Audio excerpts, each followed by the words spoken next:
सब एक हो जाओ, आजादी का साथियों, सभी को जय मूल्यवासी। मैं विजय प्रताप भारती, राष्ट्रीय प्रचारक, भारतीय विद्यार्थी मोर्चा, भारतीय युवा मोर्चा, भारतीय बेरोजगार मोर्चा, राष्ट्रीय आदिवासी छात्र संघ, भारतीय विद्यार्थी छात्रा प्रकोष्ठ, नई दिल्ली। साथियों, वर्तमान में भारत के अंदर कोरोना वायरस के वजह से भारत सरकार द्वारा 21 दिन का लॉकडाउन घोषित किया गया है, जिसकी वजह से सभी लोग अपने अपने घरों में हैं, जिसके कारण फील्ड में निकलने का अवसर नहीं मिल रहा है, लोगों को संपर्क का अवसर नहीं मिल रहा है। इसलिए इस वीडियो के माध्यम से मैं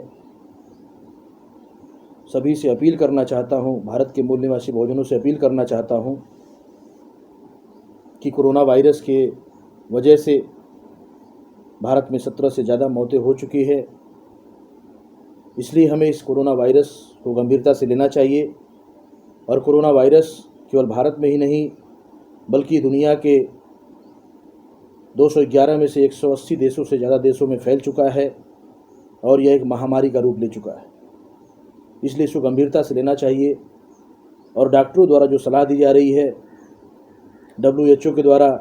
और यूनाइटेड नेशन ऑर्गेनाइजेशन के द्वारा जो नोटिफिकेशन जारी किए जा रहे हैं, जो एहतियात बरतने के लिए कहे जा रहे हैं, उस पर हमें अमल करना चाहिए और साथ साथ सोशल डिस्टेंस का पालन करना चाहिए और हमें साफ़ सफाई का ध्यान रखना चाहिए। और जब तक ये महामारी पूरी तरह से नियंत्रित नहीं हो जाती है, तब तक हमको WHO के द्वारा, डॉक्टरों के द्वारा जो हमें सलाह और एहतियात बरतने के लिए किए जा रहे हैं, उस पर 100% अच्छे पालन करना चाहिए, ताकि इस महामारी से हम अपने समाज और अपने देश के लोगों को बचा सके। इसलिए साथियों, इस वीडियो के माध्यम से यह मैसेज उन सभी लोगों को देना चाहता हूँ कि इस पर अमल किया जाए। इसके साथ साथ चूँकि भारत के अंदर लॉकडाउन की घोषित किया गया है, किसी को भी बाहर निकलने की इजाज़त नहीं दी जा रही है और समय समय पर शासन और प्रशासन द्वारा निर्देश दिए जा रहे हैं। इसलिए हमको इस लॉकडाउन में जो लॉकडाउन के शासन प्रशासन द्वारा जो निर्देश दिए जा रहे हैं, उस पर अमल करना चाहिए, उनको कोऑपरेट करना चाहिए। लेकिन इस लॉकडाउन के WHO के द्वारा जो कहा गया है, केवल लॉकडाउन के माध्यम से ही इस वायरस पर कंट्रोल नहीं किया जा सकता, बल्कि हमें उन मरीजों को भी तलाशना होगा जो लोग इस बीमारी से ग्रसित हो चुके हैं, उनको तलाश कर उनका ट्रीटमेंट करना होगा। इसलिए कोशिश करनी चाहिए कि आपके आसपास यदि किसी के अंदर सर्दी, जुकाम, बुखार और इस तरह के लक्षण दिखाई देते हैं तो स्वास्थ्य कंट्रोल रूम में संपर्क करना चाहिए और उनका इलाज कराना चाहिए, उनका जांच करानी चाहिए, ताकि अगर वो कोरोना वायरस से पीड़ित है तो जो सरकार द्वारा जो व्यवस्था की गई है उसको वो व्यवस्था उपलब्ध हो, उनका ट्रीटमेंट हो और वह वायरस अन्य लोगों में संक्रमित ना हो। इसलिए साथियों, इस वीडियो के माध्यम से साथ साथ मैं सरकार से भी अपील करना चाहूँगा कि यह लॉकडाउन अचानक होने की वजह से जो दैनिक मजदूरी करने वाले लोग हैं और जो प्रतिदिन अपना मेहनत करके गुजार बसर करते हैं,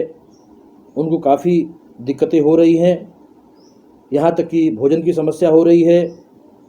और यह देखने को मिला कि वाराणसी में प्रधानमंत्री नरेंद्र मोदी जी के संसदीय क्षेत्र में कुछ लोगों द्वारा घास खाकर जीवन बचाने की कोशिश की जा रही है। तो साथियों, इसका मतलब हमारे देश में केवल कोरोना वायरस से ही नहीं लड़ रहे हैं, बल्कि हमारे लोग भूख से भी लड़ रहे हैं। इसलिए मैं अपील करूंगा, सरकार से भी यह मांग करूंगा, इस वीडियो के माध्यम से सरकार से भी कहना चाहता हूं कि सरकार लोगों के भूख के वजह से जो सड़कों पर निकल रहे हैं और पुलिस प्रशासन को जो इंस्ट्रक्शन शासन द्वारा दिया गया है, जिसकी वजह से काफ़ी दिक्कतें हो रही है। यहाँ तक कि सुनने को मिला कि कुछ लोग सड़कों पर गए तो उनको ऊपर लाठियाँ भी बरसाई गई, चोटें भी आई, महिलाएं भी है ऐसी दिखाई दे रही है। तो इस तरह की चीज़ें करने से, मार करने से, उनको लाठियाँ मारने से वो समस्या का समाधान नहीं होने वाला है, बल्कि वो भूख से पीड़ित हो रहे हैं, भूख का शिकार हो रहे हैं, जिसकी वजह से वो सड़कों पर निकल रहे हैं। इसलिए इस लॉकडाउन को पूरी तरीके से अगर अमल करना चाहते हैं तो जो भूख से परेशान है, क्योंकि भूख बर्दाश्त नहीं होता, भूख इंतज़ार नहीं करता, इसलिए भूख मिटाने के लिए व्यक्ति बाहर निकलता है और उसको तमाम समस्याओं का शिकार होना पड़ रहा है। तो इसके लिए सरकार को व्यवस्था करनी चाहिए और कोशिश करनी चाहिए कि जो ग्राम की इकाइयां हैं, जो यूनिटें हैं, चाहे वो ग्राम प्रधान के माध्यम से, कोटेदार के माध्यम से, आंगनबाड़ी केंद्रों के माध्यम से या ब्लॉक सेंटर के माध्यम से,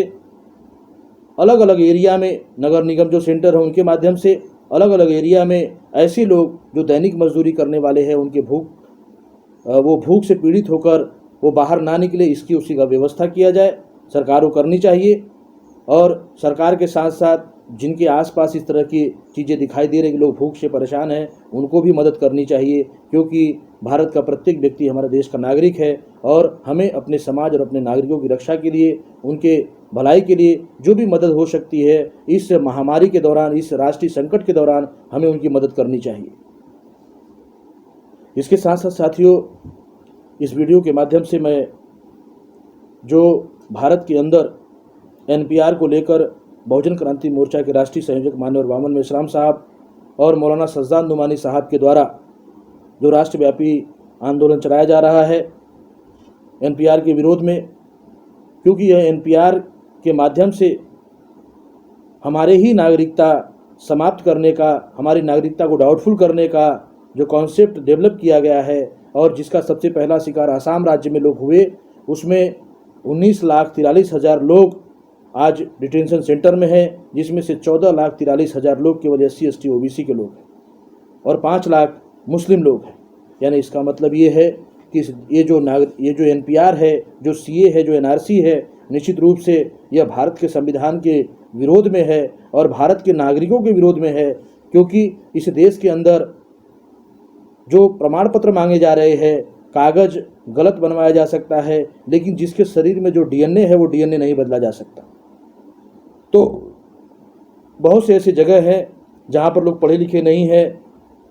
हमेशा बाढ़ आते रहते हैं, उनके पास डॉक्यूमेंट्स नहीं हैं। इसलिए भारत के अंदर बहुजन क्रांति मोर्चा के राष्ट्रीय संयोजक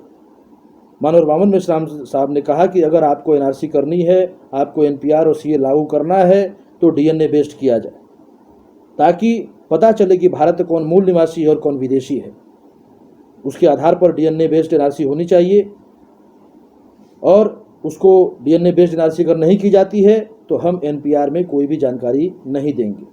क्योंकि आप जो जानकारी NPR में लोगे उस जानकारी का उपयोग हमारे ही खिलाफ करोगे, क्योंकि अगर हम वो जानकारी नहीं देंगे तो वो उसमें डाउटफुल करेंगे और डाउटफुल लिखने के बाद वो नोटिस जारी की जाएगी और हमारे लोगों को डिटेंशन सेंटर में डाला जाएगा। इसलिए इस वीडियो के माध्यम से मैं ये भी कहना चाहता हूँ कि आप लोगों को कोशिश करनी चाहिए कि यह जो NPR है, इस NPR के संदर्भ में इस कोरोना वायरस महामारी के दौरान भी अगर धोखे से कोई आकर आपसे NPR के संबंध में जानकारी मांगता है, गांव में आकर, शहरों में आकर, मोहल्लों में आकर, तो आपको क्या करना है कि इस NPR के बारे में कोई भी जानकारी नहीं देना है। इस NPR के विरोध में हम लोगों ने केवल उत्तर प्रदेश में ही नहीं बल्कि भारत के अलग अलग राज्यों में अपने संगठन के माध्यम से हम लोगों ने हज़ारों लाखों मीटिंगें की है, मोहल्ला कमेटियों का गठन किया है और मोहल्ला कमेटियों के माध्यम से हम लोगों ने भारत बंद की तैयारी की है। और जैसे ही इस कोरोना वायरस महामारी का राष्ट्रीय संकट नियंत्रित होता है, उसके बाद हम लोग इस देश के अंदर इस NPR के विरोध में जो बहुजन क्रांति मोर्चा और राष्ट्रीय संयोजक वामन मेश्राम साहब और मौलाना सज्जाद नुमानी साहब के द्वारा जो भारत बंद की अपील की गई है, आने वाले 20 अप्रैल को हम लोग उसकी तैयारी कर रहे हैं, फ़ोन के माध्यम से कर रहे हैं, वर्तमान में सोशल मीडिया के माध्यम से कर रहे हैं, और यदि लॉकडाउन समाप्त होता है तो उसके बाद हम लोग फील्ड में भी कर रहे थे और आगे भी करेंगे। क्यों कि हम अपनी नागरिकता को बचाने के लिए हम अपना एक दिन का समय भारत बंद के लिए ज़रूर देंगे, क्योंकि आप हमारी जानकारी लेकर हमारी नागरिकता समाप्त करोगे और हमारी नागरिकता समाप्त होते ही हमारे जितने भी संवैधानिक मौलिक अधिकार है वो सारे हमारे समाप्त होंगे और फिर से इस देश के अंदर जो संविधान विरोधी तत्व लोग हैं वो ऐसी व्यवस्था लेकर आना चाहते हैं जो कि मनु और मनुवाद की व्यवस्था, ब्राह्मणवाद की व्यवस्था पर स्थापित है। इसलिए संविधान के विरोध में कार्य करने वाले ऐसे तत्वों को मुंहतोड़ जवाब देने के लिए और इस देश में जो भारत के मूल नागरिक है, मूल निवासी है, इस देश के रहने वाले लोग हैं, उनके मौलिक अधिकारों की रक्षा के लिए हम इन संविधान विरोधी तत्वों से किसी भी तरह का जंग लड़ने के लिए तैयार हैं और लड़ेंगे किसी भी कीमत पे। हम अपनी नागरिकता के लिए बिल्कुल भी इस एनपीआर का समर्थन करने वाले नहीं हैं। अगर एनपीआर और एनआरसी करना चाहते हो, सीए लागू करना चाहते हो, तो अगर डीएनए बेस्ड होता है, डीएनए के आधार पर होता है, तो हम इसका समर्थन करने के लिए तैयार हैं, क्योंकि डीएनए बेस्ड होगा तो ही यह वास्तविक रूप से इसका अमल किया जा सकता है, वरना इसके अंदर धोखेबाजी होगी, षड्यंत्र होगी। इसलिए हम इस एनपीआर के समर्थन में नहीं हैं। और जैसे ही आने वाले लॉकडाउन ये समाप्त होता है, राष्ट्रीय संकट जो कोरोना वायरस महामारी का चल रहा है, इसके बाद हम लोग इस भारत बंद करेंगे और एनपीआर के विरोध में हम लोग हैं और ये किसी भी कीमत पर हम अपनी जानकारी देने वाले नहीं हैं, एनपीआर का समर्थन करने वाले नहीं हैं। इसलिए साथियों, अंत में बस इतनी बातें कहते हुए कि हमें इस कोरोना वायरस से भी जंग लड़ना है और इस देश के अंदर जो संविधान विरोधी तत्व हैं उनसे भी जंग लड़ना है, लड़ना ही होगा। क्योंकि इस देश के अंदर संविधान विरोधी जालिम लोग जो गलत तरीके से संविधान के विरोध में जाकर, चाहे वो ईवीएम के माध्यम से, वोट चोरी करने वाले ईवीएम के माध्यम से, या जैसे भी ये षड्यंत्र करके सत्ता का उपयोग संविधान के विरोध में कर रहे हैं, और जिस संविधान की वजह से, जिस संविधान के द्वारा इनको अधिकार मिला और ये सत्ता में गए, उसी सत्ता का उपयोग ये उसी संविधान को समाप्त करने के लिए कर रहे हैं। इसलिए हमें दोहरी लड़ाई लड़नी होगी, इस कोरोना वायरस से भी जंग लड़ना होगा और इन संविधान विरोधी तत्वों से भी जंग लड़ना होगा। इसलिए साथियों, इस अपील के साथ कि आप यह जो जानकारी है, इस राष्ट्रीय संकट के दौर में कोरोना वायरस महामारी से बचने के लिए आप अपने लोगों तक पहुंचाएंगे और खुद भी उस पर अमल करेंगे। और इसके साथ साथ जो हमारे मौलिक अधिकारों और संविधान की रक्षा की लड़ाई है, उस लड़ाई को हम किसी भी कीमत पर छोड़ने वाले नहीं हैं। और जैसे ही यह राष्ट्रीय संकट महामारी का दौर नियंत्रित होगा, हम अपने मौलिक अधिकारों की रक्षा के लिए उस जंग को भी लड़ेंगे और इस मौलिक अधिकारों की रक्षा के लिए किसी भी तरीके की लड़ाई लड़ने के लिए हम तैयार हैं। और इस देश के अंदर हम अपने संविधान की रक्षा करने के लिए लड़ेंगे और जीतेंगे। इन्हीं बातों के साथ मैं अपनी बातों को यहीं पर विराम देता हूं और इस अपील के साथ कि इस राष्ट्रीय संकट के दौर में आप अपने परिवार, अपने मित्रों, अपने रिश्तेदारों, इस देश के समाज के लोगों को, इस देश के नागरिकों को इस कोरोना वायरस महामारी से बचने के लिए आप लोगों को एहतियात बरतने का बारे में लोगों से जागरूक करेंगे। और ये जो एनपीआर है, इस एनपीआर के संदर्भ में भी आप जागरूक होंगे ताकि कोई भी संविधान विरोधी तत्व इस देश के अंदर अपनी गतिविधियों को संचालित न कर पाए। इन्हीं बातों के साथ मैं अपनी बातों को यहीं पर विराम देता हूँ। जय मूल निवासी।